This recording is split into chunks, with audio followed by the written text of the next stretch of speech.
మీ వాక్యము మాకు కనపడినట్లుగా మీరు మాట్లాడమని ఆత్మదేవుని సహాయం అందిద్దాం. మహాపరిశుద్ధుడ ప్రేమ కలిగిన మా తండ్రి మీకు వందనాలు. కొద్ది నిమిషాలు మీ వాక్యాన్ని నేర్చుకోబోతున్నాం. మాకు నేర్పించండి. ప్రజలందరితో కూడా మీరు మాట్లాడండి. మా జీవితాలు సరిచేయండి, మా బ్రతుకులు సరిచేయండి. మీ ఎదుటి నుంచి మేము ఆశీర్వాదాన్ని దీవెన సంపాదించుకోవడానికి కృప దయచేసి బలపరచమని ప్రార్థన చేసుకున్నాం. గ్రహించగలిగిన అర్థం చేసుకోగలిగిన మనస్సులు మనందరికీ దయచేసి నడిపించున్నాం. ఆత్మదేవ మా మనోనేతలు తెరవండి. ప్రభా మీ వాక్యానికి లోబడగలిగిన విధేయత చూపించగలిగిన మనస్సు మా అందరికీ దయచేసి నడిపించున్నాం. యేసయ్య నామములో అడుగుచున్నాము. ప్రభువైన యేసుక్రీస్తు వారి నామమున కూడిన మీ అందరికీ శుభములు వందనాలు తెలియజేసుకుంటున్నాను. దేవుడు ప్రేమించి మరొక వారాన్ని దేవుని యొక్క దయలో దేవుడు మాకు అనుగ్రహించాడు. అందరికీ లేని ఈ గొప్ప భాగ్యం, అందరికీ లేని గొప్ప అర్హత దేవుడు మాకు ఇచ్చాడు. కొద్ది నిమిషాలు దేవుని యొక్క వాక్యాన్ని నేను చెప్పేసి నేను ముగిస్తాను. చదవబడిన లేఖన భాగంలో ఇశ్రాయేలులకు మొదటి రాజు అయినటువంటి సౌలు, ఆయన జీవితంలో జరిగిన కొన్ని సంఘటనలు నేను చెప్పేసి వాక్య భాగాన్ని నేను ముగిస్తాను. ఇక్కడ సమూయేలు చెప్తూ ఉన్నాడు. 16వ వచనం, అందుకు సమూయేలు, యెహోవా నిన్ను ఎడబాసి నీకు పగవాడు కాగా. సమూయేలు సౌలు రాజుతో చెప్తున్నాడు, దేవుడు నిన్ను ఎడబాసాడు. దేవుడు ఓరకని ఎడబాస్తాడా? మొట్టమొదటి మాట, దేవుడు నిన్ను ఎడబాసాడు, దేవుడు నిన్ను విడిచిపెట్టాడు, దేవుడు నీకు దూరమైపోయాడు. కారణాలు ఒక తండ్రి కుమారుడికి చెప్తాడు, రే నీ జీవితం సరిగ్గా లేదయ్యా, నీ ప్రవర్తన సరిగ్గా లేదయ్యా, నీ ఆలోచనలు సరిగ్గా లేవు, నీ యొక్క నడవడి, నీ యొక్క స్నేహితులు కూడా సరిగ్గా లేరు, జాగ్రత్త అయ్యా అని తండ్రి చెబుతాడు కొడుక్కి. నేను చెప్పాల్సిన బాధ్యత నేను చెప్తున్నాను. బాగుపడతావో బాగుపడవో నీ ఇష్టం. తండ్రిగా నేను చెప్పాల్సిన బాధ్యత అని తండ్రి ఏం చేస్తాడు? కుమారుడు చెప్తాడు, అరే నీ ప్రవర్తన సరిగ్గా లేదయ్యా, నీవు స్నేహితులను వెంబడిస్తున్నావు కదా, ఆ స్నేహితులు అనేవారు కూడా సరిగ్గా లేరు, జాగ్రత్త, నీ జీవితాన్ని నువ్వు కాపాడుకో, నీ ప్రవర్తనను నువ్వు సరి చేసుకోయా అని తండ్రి ఏం చెప్తాడు? కొడుకుకి కానీ కుమార్తెకి కానీ చెప్పే మంచి సలహా. అయితే వాటికి లోబడితే మంచి జీవితం వస్తుంది.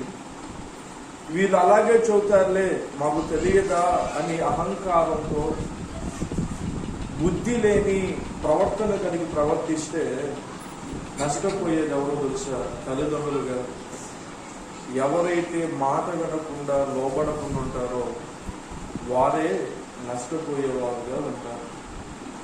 అదే రీతిగా దేవుడు ఒక వ్యక్తిని విడిచిపెట్టాడు, దేవుడు ఒక వ్యక్తికి దూరం అయిపోయాడు, దేవుడు ఒక వ్యక్తికి విడనాడాడు అని అంటానికి కారణం ఏంటి అని అంటే, మనలో ఏదొక లోపం మన జీవితంలో ఉంటానే ఉంటుంది. సౌలు రాజును దేవుడు ఎందుకు ఎడబాసాడు?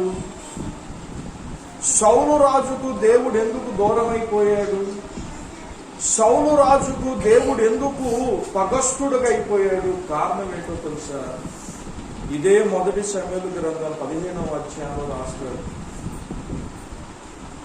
సౌల, అమాలేకుల మీదకు నువ్వు యుద్ధానికి పో, అది శాపగ్రస్తమైనది, నా చేతుల ద్వారా అది శాపాన్ని నొందింది. అక్కడున్న వారందరినీ కూడా సంహరించు, అక్కడున్నది ఏది కూడా తీసుకుని రావటానికి వీలు లేదు అని ఖచ్చితంగా దేవుడు చెప్పి పంపించాడు. శాపగ్రస్తమైనది ఏది కూడా తీసుకోవటానికి వీల్లేదు, అదేది కూడా నా దగ్గర తాటానికి వీల్లేదని ఖచ్చితంగా దేవుడు ఆజ్ఞాపించి పంపించాడు. అయితే మన కనులు ఎలాంటివి? పాడైపోయిన కనులు. సౌలు రాజుకి ఏం కనపడినాయి? దేవుడు ఏం చెప్పాడు? శాపగ్రస్తం అనేది ఏది తీసుకోవాకురా. దేవుడే ఆ మాట చెప్పి పంపించాడుగా. సౌలు రాజుకి దేని మీద మనసు ఉందో ఆ మాట చదువుదాం. చూడండి, 1 సమూయేలు గ్రంథము 15వ అధ్యాయము 9వ వచనం.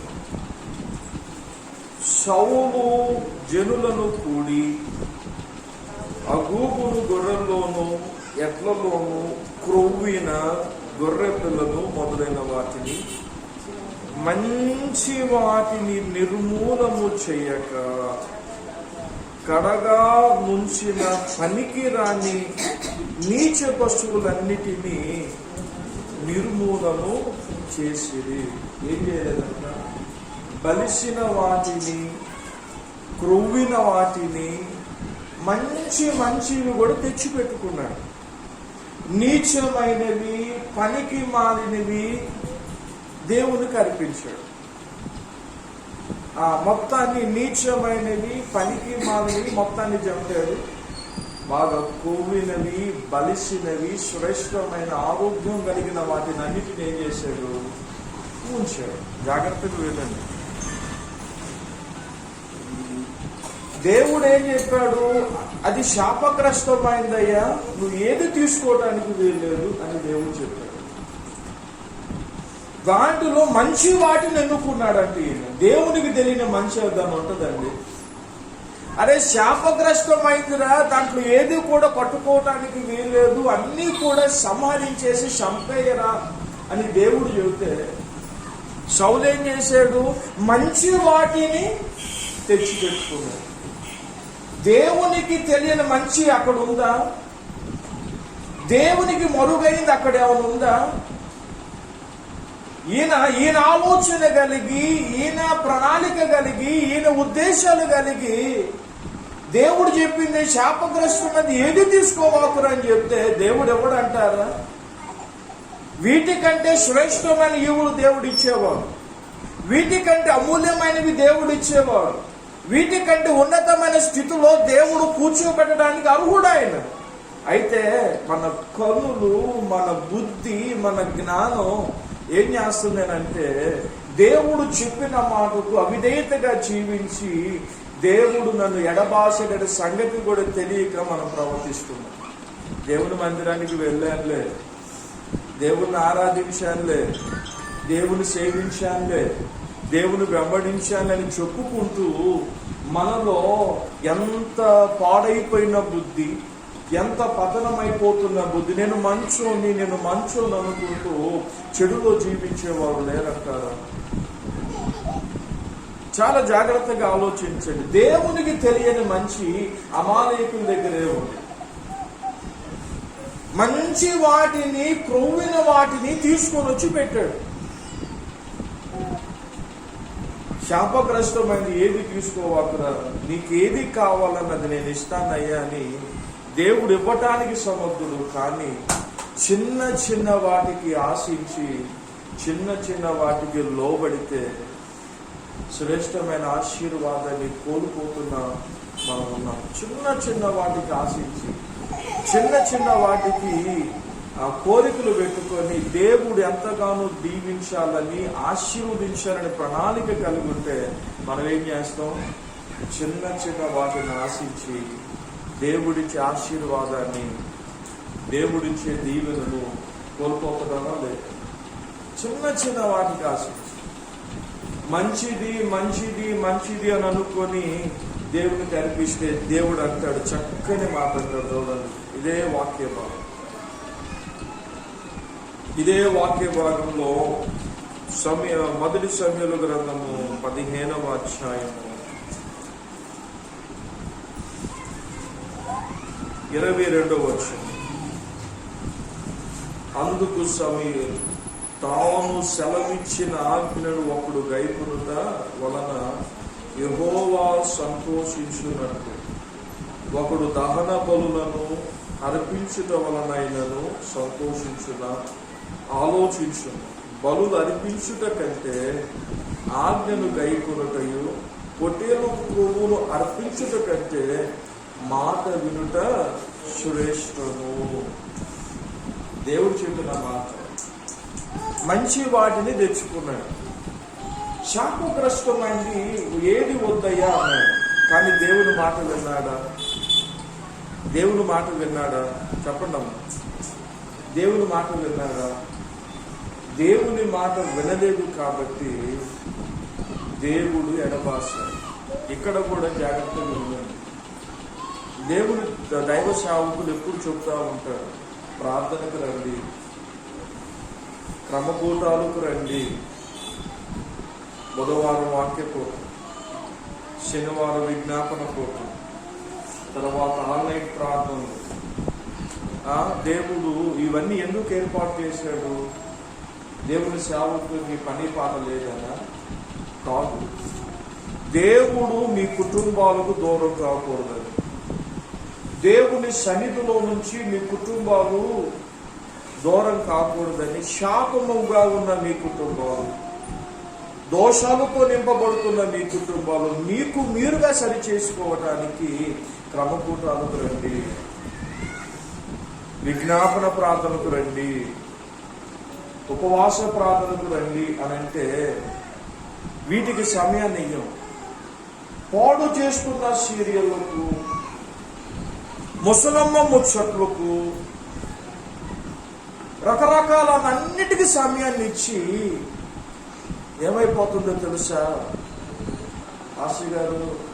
పాస్టర్ గారైనా ప్రార్థన చేసేది, ఏదో బాగోలేదండి ప్రార్థన చేయండి, సమస్యల్లో ఉన్నామండి ప్రార్థన చేయండి, ఇరుకులో ఉన్నామండి ప్రార్థన చేయండి, శోధనలో ఉన్నామండి ప్రార్థన చేయండి అని చెబుతున్న తల్లులు లేరంటారా?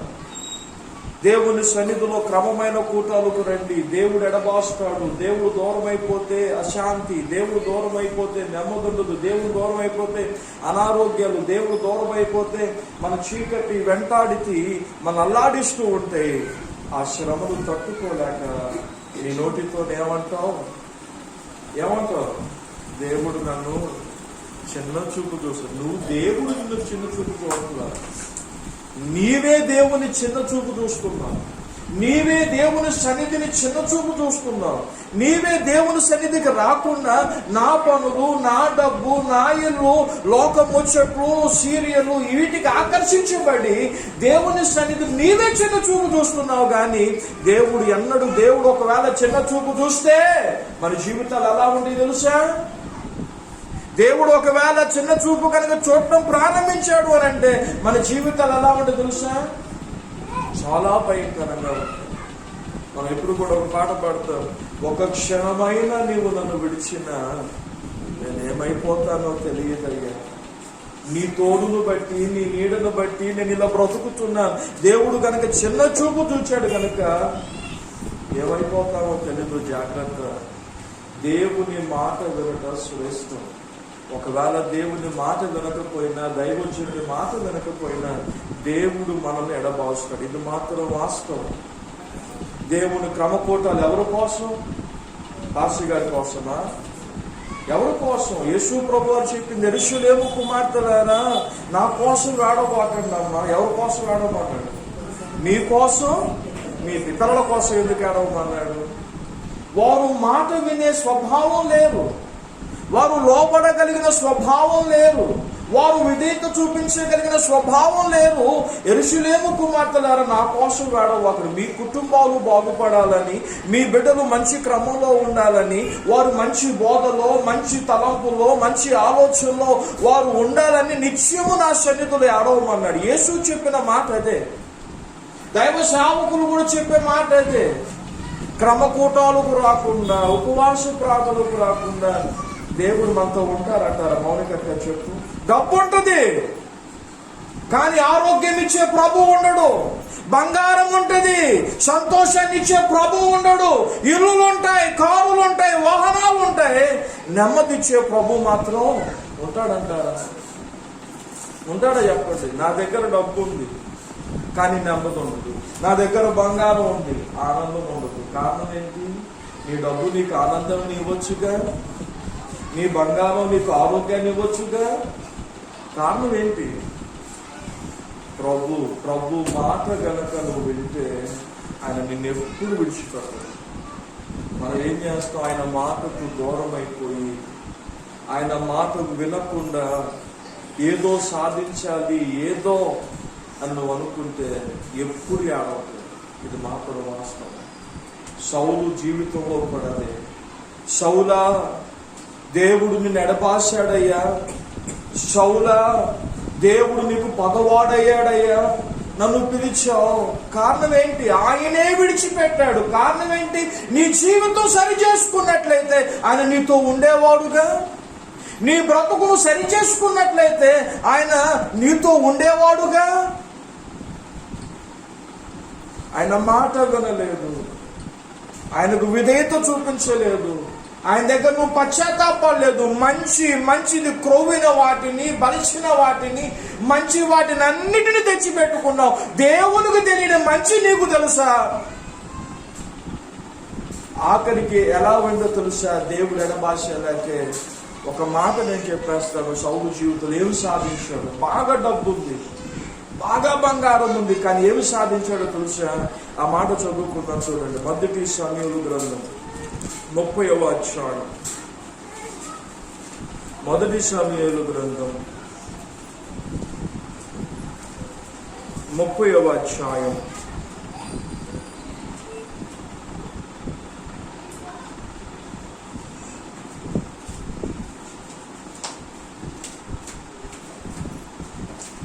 ఆరో వచనం. ఇలాగు సౌలును అతని 3 కుమారులను, చదవండి, అతని ఆయుధములు మోయువాడును అతని వారందరూ ఏమైనా చదవండి ఏమైంది?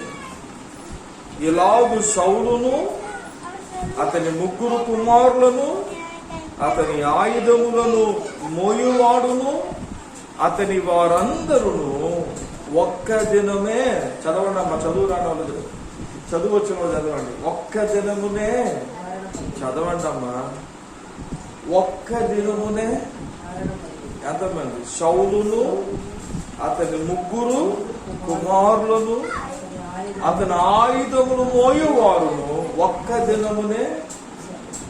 మరి బంగారం కాపాడొచ్చుగా, అధికారం కాపాడొచ్చుగా, డబ్బు కాపాడొచ్చుగా, అంతస్తు కాపాడొచ్చుగా, ఉద్యోగం కాపాడొచ్చుగా. వీటికి శక్తి లేదు. మంచి హోదాలోనే ఉన్నాడు, మంచి స్థాయిలోనే ఉన్నాడు, మంచి స్థితిలోనే ఉన్నాడు, కానీ ఇవేవి కూడా కాపాడలేదు. ఒక్క దినమే సౌలు అనుకున్నాడు, నా కొడుకులకు సంపాదించానయ్యా, వాళ్ళు హ్యాపీగా ఉంటే చాలండి. కానీ ఏమైపోయింది చెప్పండి? సౌలును అతని 3 కుమారులు ఏమైపోయారు చెప్పండి? ఎందుకు? కారణం ఏంటో తెలుసా? సౌలు దేవుని మాట వినలేదు, సౌలు దేవుని దగ్గర క్షమాపణ వేడుకోలేదు, సౌలు దేవుని దగ్గర విధేయత చూపించలేదు, సౌలు దేవుని మాట నేను వినేదేంటి, దైవజనుని మాట నేను వినేదేంటి, నా జీవితం నా ఇష్టం అని తిరిగాడు. కాబట్టి ఏమి సంపాదించాడయ్యానంటే సౌలును అతని 3 కుమారులు ఒక దినమే మరణం. ఇంకెంత సంపాదించిన ఏమో చెప్పండి. ప్రియమైన వాళ్ళ దేవుని దాసునికి 2 చేతులు ఎత్తి దండం పెట్టి చెప్తున్నాను, క్రమకూటాలు నిష్కావాకండి, దేవుని సన్నిధిని విడిచిపెట్టవాకండి. అర్థం కాకుండా శాపం వేస్తుంది, అనారోగ్యాలు వేస్తున్నాయి, ఇబ్బందులు, శోధన కుటుంబాన్ని పట్టి పీడిస్తుంది. దేవుడు నన్ను చిన్న చూపు చూచాడని నువ్వు అనుకోవటం కాదు, నువ్వే దేవుని సన్నిధిని చిన్న చూపు చూస్తున్నావు. నువ్వే దేవుని వాక్యాన్ని వినటానికి చిన్న చూపు చూస్తున్నావు. దేవుని మందిరంలో కూర్చొని 1 గంటే కదా నీ కుటుంబం కోసం ప్రార్థన చేయి. దేవుని వాక్యం ఏం చెబుతుంది? 1 దినము దేవుని సన్నిధిలో గడుపుతా 1000 దినాల కంటే శ్రేష్టమైనది అని మనం అన్ని చూస్తాం. కానీ దేవుని మందిరానికి వచ్చేలాగే ఒళ్ళు సహకరించు. జాగ్రత్త. నువ్వు ఎంతైతే దేవుని మాట నువ్వు వింటావో అంత నెమ్మది దేవుని ఇష్టం. నువ్వు ఎంతైతే దేవుని సన్నిధిని కలిగి ఉంటావో ప్రతి శాపాన్ని దేవుడు తొలగించి నీ కుటుంబాన్ని, నీ బిడ్డలను శ్రేష్టమైన వాడిగా దేవుడు మార్చు. నీ డబ్బు మంచివానిగా మార్చదాము. నీ బంగారం మంచివానిగా మార్చదు. నీ ఉద్యోగం మంచివానిగా మార్చదు. నీకున్న స్థితిగతులు మంచివానిగా మార్చు. మంచివానిగా మార్చేది దేవుని యొక్క శక్తి మాత్రమే. దేవుని స్తోత్రం చెబుతాం. అది నువ్వు ఎంతైతే ప్రార్థన చేస్తావో కఠినమైన హృదయాలు మొండివారు కూడా దేవుడు దయగలిగించి మాట వినేటట్లుగా దేవుడు చేస్తాడు. అది దేవుని సన్నిధిలో ఉన్న గొప్ప లక్ష్యం. వాస్తవం ఇది. దేవుని మాట ఎప్పుడూ కూడా మనం ధిక్కరించకూడదు. దేవుని సన్నిధిని కోల్పోవాలని భయంకరమైన దినాల్లో ఉన్నాం.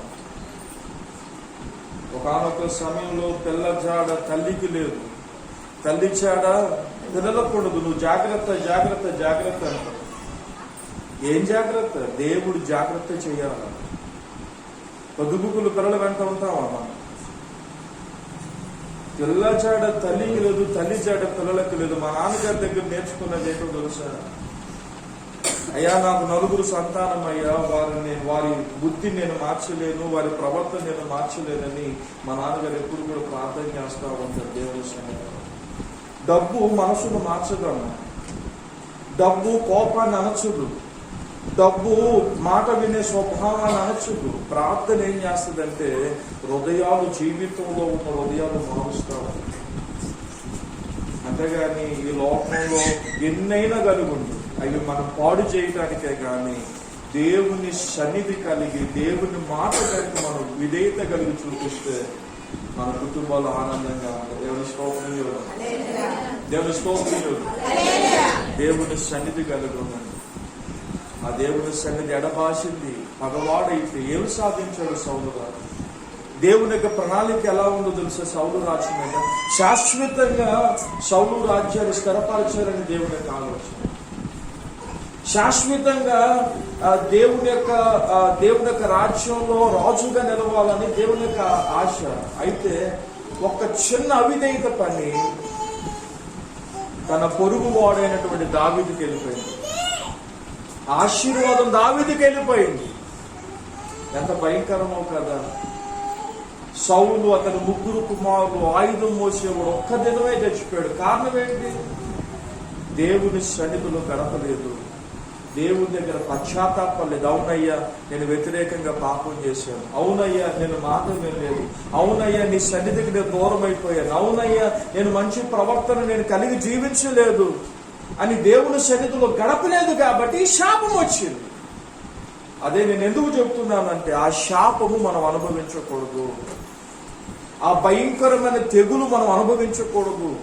ఆ భయంకరమైన ఉపద్రవం మనం అనుభవించకూడదు అని అంటే తల్లులారా మీ కుటుంబాల కొరకు ఏడవండి. తండ్రులారా మీ దేవుని సన్నిధిలో గడపండి. మీ జీవితాల్లో ఉన్న కల్మషం, మీ బ్రతుకులో ఉన్న అవిధేయత, మన జీవితాల్లో ఉన్న చెడు, మన జీవితాల్లో ఉన్న కల్మషాన్ని ప్రభు సన్నిధిలో గనక పశ్చాత్తాపడితే శాశ్వతమైన కృపతో దేవుడు నింపేవాడుగా ఉంటాడు అనే సత్యాన్ని మనం మర్చిపోలే.